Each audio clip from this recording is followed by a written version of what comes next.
আসসালামু আলাইকুম। আগের ভিডিওতে দেখাইছিলাম আমি আপনাদেরকে আমাদের বিলের মাছগুলো আমরা ধরছি অনেক কষ্ট করে। এগুলো নিয়ে আসলাম আমাদের বাজারে। এই যে ডালাতে দেখতেছেন চিরকা মাছ, ট্যাংরা মাছ, বল মাছ, এগুলো বাজারে নিয়ে আসলাম।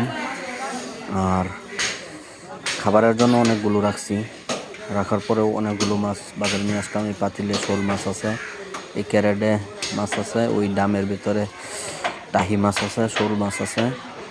তারপরে আমরা কিন্তু ডালাই মাছ দিয়ে দিছি বাজারের আড়তদারদেরকে, তারা এখন মাছগুলো বিক্রি করবে। এই মাছ দাম হইতেছে 550 টাকা কেজি। এই যে চিরকা মাছ, পরে ট্যাংরা মাছ, সবই একখানো মিশাইল আর কি মাছ সবগুলোই।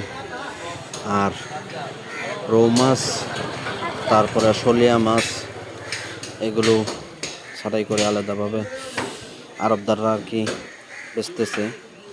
মাত্রই বেচতেছি, এখনও লোকজন আসে নাই। আমরা একটু আগে ভাগে চলে আসছি। এখানে অনেক দেরিতে বাজার জমে, 9টার দিকে বাজার জমে। আমরা এসে পড়ছি 7টার সময়, ওই কারণে লোকজন কম দেখা যাইতেছে। তো দেখতেই পাচ্ছেন আমাদের চতুর্পাশে কিন্তু মাছ। এই বাজারে কিন্তু অনেক মাছ ওঠে, দূর দূরাবি থেকে মাছ আসে এই আড়তে। এটা হলো হালুয়াঘাট থানা, হালুয়াঘাট বাজার। দেখতে পাচ্ছেন সবাই কিন্তু মাছ এনে ধীরে ধীরে বাউ করে আড়তদারের কাছে ঘুরে দিতেছে। আড়তদাররা আর কি বিক্রি করবে ডাকের মাধ্যমে।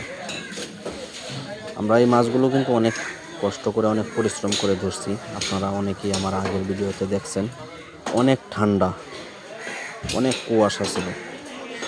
রাত্রি 10টা থেকে মাছ ধরা শুরু করছি, ভোর 5টা পর্যন্ত মাছ ধরছি। মাছ ধরে তারপর বাড়িতে কিছু খাওয়ার জন্য রেখে তারপর বাকিগুলো বাজারে নিয়ে আসলাম। এই মাছগুলো দেখতে কিন্তু অনেক সুন্দর, বিলের মাছ তো, টাটকা মাছ।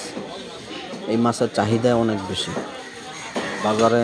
এই মাছ আসা মাত্রই কিন্তু অনেক গ্রাহক থাকে, অনেক কাস্টমার থাকে, অপেক্ষা করতে হয় না। সর্বোচ্চ 10 মিনিট লাগবে আর কি এই মাছগুলো বিক্রি করতে।